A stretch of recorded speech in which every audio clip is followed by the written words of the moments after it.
오늘은 무엇을 기다리시나요? 라는 말씀의 제목 가지고 함께 은혜를 나눌까 합니다. 우리 옆 사람과 한번 이렇게 인사를 나누며 예배를 시작해 볼까요? 무엇을 기다리시나요? 한번 인사해 볼까요? 무엇을 기다리시나요? 네. 무엇을 기다리시나요? 오늘은 기다림의 계절, 대강절 첫 번째 주일이 시작되는 날입니다. 우리는 다양한 기다림 가운데 살아갑니다. 그런 의미에서 최근 여러분들이 가장 간절하게 기다렸던 것이 있다면 그것은 무엇입니까? 어떤 분은 지난 블랙 프라이데이 때 큰맘 먹고 결제했던 아마존 상자가 문 앞에 오기를 목 빠지게 기다리셨을지도 모릅니다. 또 어떤 이들은 전속력으로 달려오는 결제일에 맞춰 카드값을 내기 위해서 죽음날을 간절하게 기다려왔던 분들도 계실 것이고요. 싱글인 청년들은 잠자고 눈을 떴을 때 하나님이 하와와 같이 사랑하는 연인들을 눈앞에 보내주시기를 기다리고 있을지도 모르겠습니다. 연인 사이들은 결혼이라는 결실을 기다리기도 하고요. 그리고 또 임신한 엄마들은 출산일을 기다리기도 합니다. 어디 그뿐입니까? 무엇보다 이민의 삶을 살아가는 우리 성도님들 중에서는 영주권이라는 신분이 해결되는 그날을 눈물로 기다리는 분들도 계실 것이고요. 영주권이 나오면 기다림이 끝날까요? 아니죠. 벽에 못 하나 마음대로 박을 수 없었던 렌트살이를 끝내기 위해서 어떤 이들은 내 집 마련을 간절히 기다리기도 합니다. 그리고 그 집을 산 사람들은 또 무엇을 기다릴까요? 리파이낸싱을 위한 금리가 떨어지기를 기다립니다. 다 제 이야기 같네요. 네. 우리의 삶에는 이렇게 치열한 기다림들로 가득 차 있습니다. 그런데 여러분, 이 수많은 기다림의 목록들을 들여다보다가 발견하는 아주 놀랍고 충격적인 사실이 하나 있습니다. 그것은 바로 우리의 그 간절한 기다림 속에 정작 다시 오실 메시아에 대한 기다림이 빠져 있다는 사실입니다. 더 정확한 표현으로는 그 기다림에 대한 간절함이 사라져 버렸다고 할까요? 사실 기독교는 기다림의 종교라고 해도 과언이 아닙니다. 다시 말해 기다림으로 시작해서 기다림으로 완성되어지는 종교라고 할 수가 있습니다. 왜냐하면 그리스도인이 된다는 것은 2000년 전 우리의 구원을 시작하기 위해 메시아로 오신 예수 그리스도를 믿는다는 고백이며 또한 그 구원의 완성을 위해 다시 오실 심판의 주로서 예수 그리스도를 믿는다는 고백이 되기 때문입니다. 그런데 아이러니한 것은 스스로를 그리스도인이라고 칭하며 매주 교회에 나와 예배를 드리고 날마다 하나님의 말씀 곁에서 살아가면서도 정작 우리의 일상 속엔 다시 오실 메시아에 대한 기다림이나 소망이 느껴지지 않는다라는 것입니다. 수많은 기다림의 간절함 속에 살아가는 우리이지만 그 간절함의 목록 가운데 예수님의 다시 오심은 보이지 않는다라는 것이 오늘날 우리 신앙의 문제가 아닐까 합니다. 오늘 이사야 선지자는 이러한 우리의 모습을 정확히 겨냥하며 질문을 던지고 있습니다. 이 기다림의 절기 대강절에 당신은 도대체 무엇을 기다리며 살아가고 있냐라는 질문입니다. 여기 그림 여러분 잘 보이시나요? 교회를 향하여 귀빈을 맞이하는 레드카펫이 펼쳐져 있고요. 이 화려한 레드카펫 위로 누가 걸어오고 있습니까? 성공과 부 그리고 기회의 선물 보따리를 들고 있는 어떤 슈퍼스타가 걸어오고 있습니다. 사람들은 그를 환호하며 기다리느라 정작 예수님은 구석으로 밀어내 버렸습니다. 인정하기 싫지만 혹시 이 그림 속에 오늘날 우리 신앙의 자화상이 담겨져 있지는 않습니까? 오늘의 본문의 배경이 되는 이 말씀 속에는 이 그림 속의 사람들처럼 자기 삶의 위기를 해결해줄 엉뚱한 슈퍼스타를 기다리던 한 사람이 등장합니다. 바로 남유다 왕 아하스입니다. 이사야서 7장부터 9장까지의 말씀은 BC 약 735년에 기록되어졌다라고 학자들은 이야기합니다. BC 735년이면 북이스라엘이 멸망하기 약 14년 전인 거예요. 북이스라엘이 BC 721년에 멸망하니까요. 근데 여전히 북이스라엘은 자신들의 멸망을 예측하지 못하고 있어요. 물론 많은 선지자들이 외치고 있지만 그들은 그 멸망을 귀담아 듣고 있지 않았습니다. 오히려 지금 이 북이스라엘은 아람 왕 르신과 함께 남유다를 공격하기 위해서 지금 준비 중에 있어요. 이 남유다는 북이스라엘과 아람 왕의 연합으로 인한 그 공격 앞에서 위기에 처해 있는 거죠. 성경은 이 당시 남유다 백성과 아하스의 심정을 이렇게 표현하고 있습니다. 다 같이 이사야서 7장 2절의 말씀 한번 읽어볼까요? 시작. 어떤 사람이 다윗의 집에 알려 이르되 아람이 에브라임과 동맹하였다 하였으므로 왕의 마음과 그의 백성의 마음이 숲이 바람에 흔들림 같이 흔들렸더라. 그들의 마음이 공포와 패닉에 빠져 어찌할 바 모르게 되었다라는 것입니다. 이 연합군의 공격에 누구나 현실이라는 인생 속에 이러한 공포와 패닉을 마주할 수 있고요. 그러한 두려움에 빠질 수가 있습니다. 만약 여러분이 이러한 기가 막힌 상황을 마주하게 된다고 한다면 그리스도인으로서 여러분은 가장 먼저 무엇을 하시겠습니까? 만약 남유다가 아하스 왕이 정말로 하나님을 진정한 왕으로 삼고 그 스스로를 하나님의 대리자로서 하나님의 뜻을 받들어 이스라엘을 통치하는 자로 여겼다면 바로 이 순간 그가 가장 먼저 해야 할 일은 무엇이었을까요? 아니, 누구를 가장 먼저 찾아가야 하는 것이 맞는 것일까요? 바로 하나님 아니겠습니까? 하나님께 이 상황을 알리고 구원을 요청해야 하는 것이 아니겠습니까? 우리는 이것을 기도라고 이야기하죠. 그러나 그는 하나님을 찾아가지 않았습니다.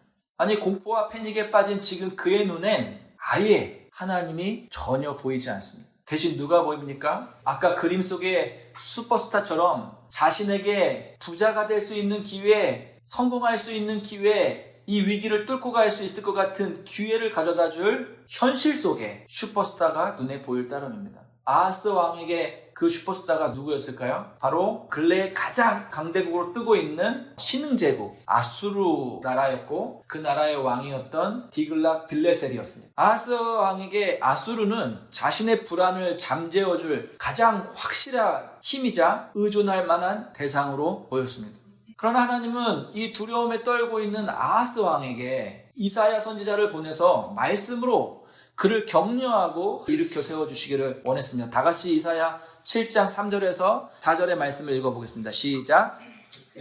여호와께서 이사야에게 이르시되 너와 내 아들 스왈 야숲은 윗모수도 끝 세탁자의 밭 큰 길에 나가서 아하스를 만나 그에게 이르기를 너는 삼가며 조용하라. 르신과 아람과 르말리아의 아들이 심히 노할지라도 이들은 연기나는 두 부지깽이 구루터기에 불과하니 두려워하지 말며 낙심하지 말라. 삼가하며 조용하라는 것은 패닉에 빠져 눈에 보이는 대로 바둑돌을 던지면서 악수를 두지 말고 침착하게 상황을 살피라는 것입니다. 그리고 하나님은 말씀하십니다. 마치 그들이 연합한 군대가 큰 불을 일으켜 너의 모든 소망을 다 태워버릴 것처럼 위협스럽게 보일지라도 실상 그들은 그저 연기나는 부지깽이 구루터기와 같다고 말합니다. 부지깽이가 뭔지 아십니까? 부지깽이는 불을 뗄 때 사용하는 얇고 긴 막대기입니다. 그래서 그 불이 잘 안 타고 할 때 여러분 그 수술을 한번 이렇게 막 섞거나 이렇게 뒤척이기는 용도로 쓰는 길고 얇은 막대기 같은 걸 의미하는 거예요. 이런 부지깽이는 얇고 부잘겁이 없어서 뗄감은 될 수 없고 그저 장작을 뒤적이는 용도로 사용할 따름입니다. 이 부지깽이 끝에는 언제나 불에 끌려 있죠. 종종 빨갛게 불꽃을 잠깐 피워내기도 하지만 이내 공기 중에서 금방 꺼져버리고 맙니다. 불붙은 그루터기도 마찬가지입니다. 밑둥만 남은 그루터기에 불이 붙어봤자 그것은 큰 불이 되지 못합니다. 그것은 금방 타다 말 것입니다. 하나님은 이 두 연합군을 그렇게 보고 계신 거예요. 이들은 너희들을 그렇게 힘들게 하거나 너희들을 위협할 만한 그러한 대상이 되지 않아. 그러니까 잠잠해, 두려워하지 마. 나를 의지해, 나를 바라봐라고 하나님께서 말씀하시고 있는 거죠. 그러나 아하스 왕은 이 말을 듣는 둥 마는 둥 합니다. 왜 그럴까요? 이미 그의 마음속엔 눈에 보이는 더 강력한 나라 아수르를 자신의 메시아로 확정하고 기다리고 있기 때문입니다. 다 같이 열왕기하 16장 7절의 말씀을 읽겠습니다. 시작. 아하스가 아수르 왕 디글랏 빌레셀에게 사자를 보내 이르되 나는 왕의 신복이요 왕의 아들이라. 이제 아람과 이스라엘 왕이 나를 치니 청하건대 올라와 그 손에서 나를 구원하소서 하고. 지금 그에게 하나님의 말씀이 귀에 들리지 않습니다. 왠지 구원이니 소망이니 하는 하나님의 그 약속이 뜬구름처럼 느껴지고 지금 이 급박한 위기 앞에서는 전혀 쓸모없는 현실감 없는, 현실감 떨어지는 약속으로 들려질 따름입니다. 이 하나님은 다시 한번 아하스 왕에게 파격적인 제안을 하십니다. 다 같이 7장 11절의 말씀을 한번 읽어볼까요? 시작. 너는 내 하나님 여호와께 한 징조를 구하되 깊은 데에서든지 높은 데에서든지 구하라 하시니, 이는 마치 하나님께서 그에게 백지수표를 내시는 듯한 말씀을 주고 있는 거예요. 이 말씀은 네가 상상할 수 있는 그 어떤 기적이라도 증거로 내게 구하면 내가 다 보여주겠다라는 거예요. 그 두 연합군에서 너희에게 승리를 허락해 주실 하나님에 대해서 증거를 보여주시겠다는 거예요. 근데 놀랍게도 아하스 왕은 이 제안을 정중하게 거절합니다. 12절의 말씀을 한번 읽어볼까요? 시작. 아하스가 이르되 나는 구하지 아니하겠나이다. 나는 여호와를 시험하지 아니하겠나이다 한지라. 얼핏 보면 그가 대단히 신실한 믿음 가운데 하나님의 제안을 거절하고 있는 것 같지만 이거는 대단한 위선이라고 할 수가 있습니다. 그가 징조를 구하지 않는 진짜 이유는 계획에 없던 그 불확실한 하나님의 개입이 싫었던 거예요. 왜냐하면 그는 이미 큰 불을 가장 확실하게 진압할 수 있을 것 같은 소방수로서 아스루 왕 디글랏 빌레셋의 도움을 약속받은 상태이기 때문입니다. 그가 이 약속을 쉽게 받아낸 것이 아니죠. 이 약속을 얻어내기 위해서 그는 정말로 많은 것들을 희생해야 했고 지불해야 했습니다. 이미 그 모든 것들을 지불한 상태인 것이죠. 그런데 이제 눈에 보이지 않는 하나님의 약속을 믿고 그 가장 확실해 보이는 아수르라는 어떤 승리의 보증수표를 포기하라고요. 그는 결코 그것을 원치 않았던 것이죠. 그는 갑작스러운 하나님의 개입으로 일이 복잡해지는 것을 사양하고 싶었습니다. 그래서 지금 그는 괜찮아요 라며 정중한 척 하나님의 제안을 거절하고 있는 것이죠. 이런 아하스 왕의 모습이 답답하게 느껴지시나요? 눈앞에 하나님을 두고도 그 하나님을 신뢰하지 못하는 아하스 왕이 미련하게 느껴지십니까? 그런데 여러분, 솔직히 지금 이 아하스 왕의 모습에서 오늘날 우리의 신앙의 모습이 오버랩되고 있는 것 같은 느낌이 들지 않습니까? 사실 오늘날 우리도 일상이라는 전쟁터 속에서 숲이 바람에 흔들리듯 정말로 수많은 두려움 가운데 떨며 살아갑니다. 그렇다고 할 때 지금 우리가 두려워하는 까닭이 오늘 본문에 나오는 아하스 왕에게처럼 이사야 선지자가 나타나 하나님의 약속의 말씀이 주어지고 있지 않기 때문일까요? 주변에 하나님의 약속의 말씀이 들려지지 않고 있기 때문입니까? 선포되어지지 않고 있기 때문입니까? 사실 우리에게는 아하스 왕에게보다 훨씬 더 강력하고 많은 약속의 말씀이 선물로 주어져 있습니다. 아니, 우리에게는 기록된 말씀이라는 보증서 양식으로서 그 약속이 주어져 있습니다. 지금 당장 성경을 펴고 66권 가운데 그 어떤 말씀이라도 한번 읽어보십시오. 그 말씀 속에는 수많은 약속의 말씀들이 담겨져 있습니다. 고난 가운데 있는 자에게 구원을 약속하시는 말씀, 출구 없는 절망 가운데 있는 자들에게 소망을 약속하시는 하나님의 말씀, 슬픔 가운데 있는 자에게 위로를 약속하시는 하나님의 말씀, 불안과 두려움 가운데 있는 자들에게 평안과 안식을 약속하시는 하나님의 말씀이 가득 담겨져 있습니다. 그런데 왜 그 생생한 약속의 말씀들 속에서 우리는 위로를 얻지 못하고 평안을 얻지 못하고 소망을 얻지 못합니까? 말씀 자체의 능력이 없기 때문일까요? 너무 오래전에 기록된 말씀이라 그 효력이 다 상실되어진 약속들이기 때문일까요? 아니요, 그렇지 않습니다. 우리에게 약속으로 주신 이 하나님의 말씀은 여전히 효력이 있고 살아있습니다. 다 같이 히브리서 4장 12절의 말씀을 한번 읽어볼까요? 시작. 하나님의 말씀은 살아있고 활력이 있어 좌우의 날선 어떤 것보다도 예리하여 혼과 영과 및 관절과 골수를 찔러 쪼개기까지 하며 또 마음의 생각과 뜻을 판단하다니. 예, 하나님의 말씀은 여전히 살아있습니다. 종이의 글로 기록되어 있다고 그 말씀이 죽어있는 것이 아닙니다. 그 말씀이 여전히 활력이 있어서, 운동력이 있어서 우리의 삶 속에서 부지런히 움직이며 역사하고 있습니다. 그런데 왜 그 말씀이 내 삶에 아무런 역사를 일으키지 못하는 죽은 말씀처럼 느껴집니까? 그것은 어쩌면 오늘날 우리의 마음도 아하스 왕처럼 눈에 보이지 않는 하나님의 말씀이 아닌 눈에 확실히 보이는 든든한 동맹군이라 할 수 있는 아수르를 우리의 진짜 위로와 평안으로 삼아 버렸기 때문이 아니겠습니까?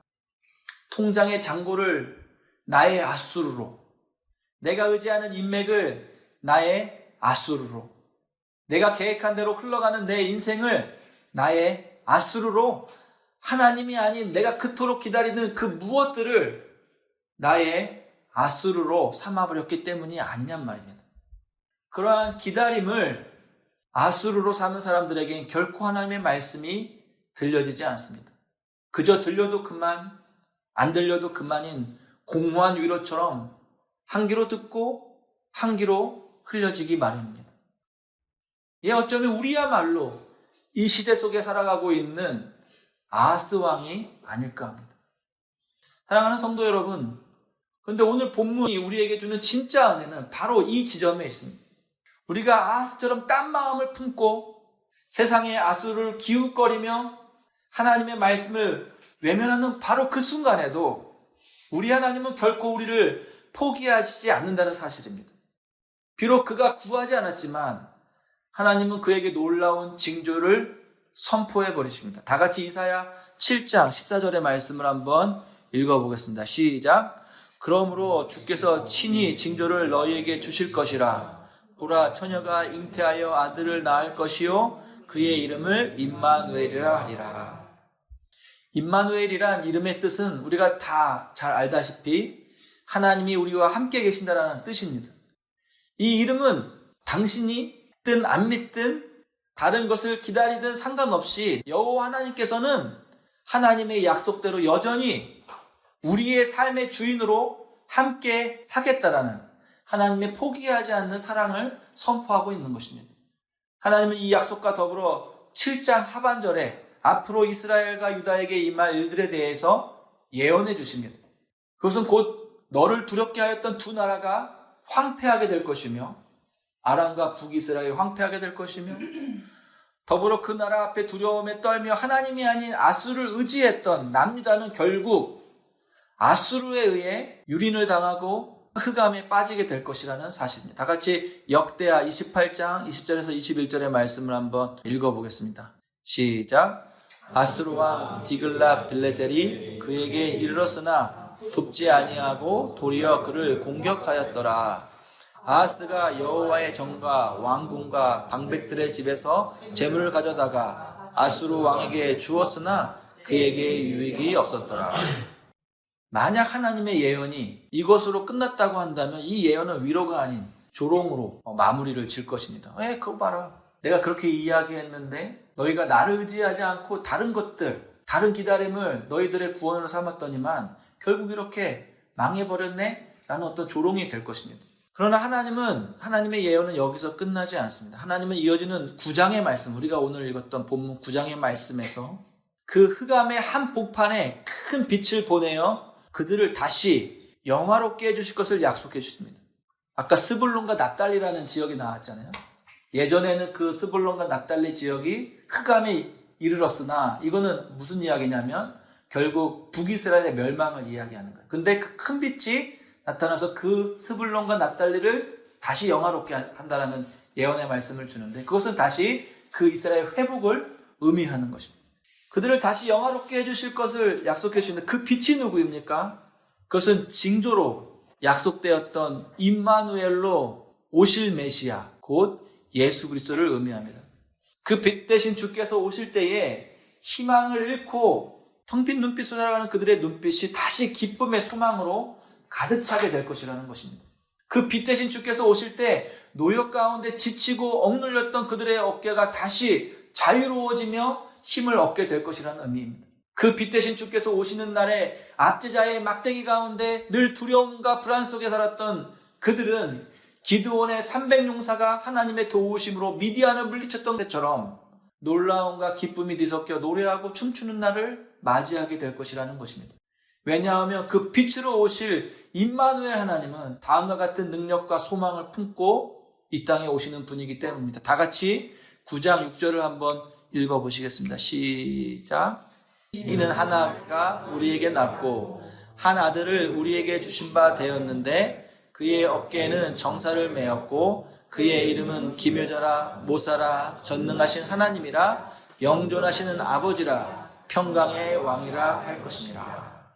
하나님은 이사야를 통해서 장차 오실 참된 메시아의 이름을 웅장하게 선포하고 계십니다. 그분은 기묘자이시며 모사이십니다.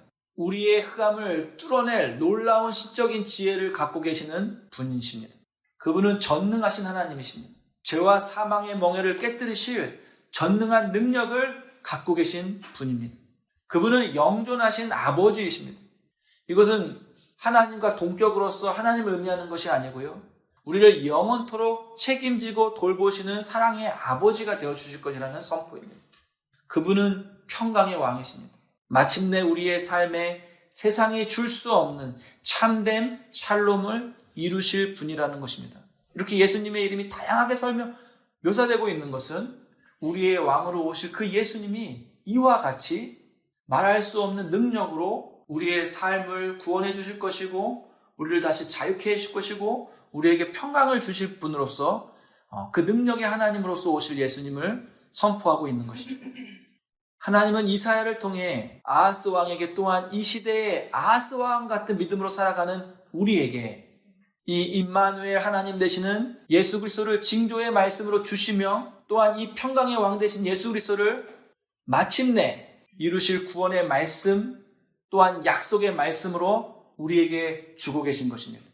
믿음 안에서 이 소망의 줄을, 이 소망의 약속을 붙잡고 살아가라는 뜻입니다.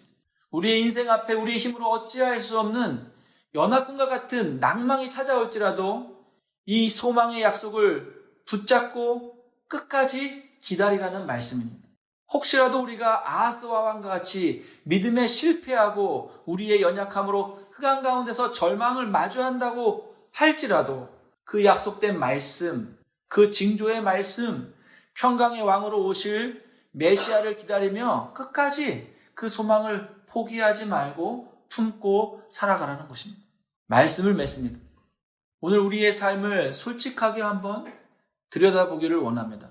우리 안에는 여전히 채워지지 않는 수많은 결핍들이 있습니다. 문제는 우리가 그 결핍을 메우기 위해 예수님이 아닌 다른 것들을 그분의 자리에 앉히고 있다는 것입니다. 세상의 처세술을 기묘한 모사로서, 돈과 인맥을 전능한 신으로서, 사람들의 인기를 영존하는 아버지로 착각하며 살아가고 있다는 것입니다. 그 결과는 더 깊은 목마름입니다. 사랑하는 성도 여러분, 이번 대강절 우리의 기다림이 새롭게 수정되기를 원합니다.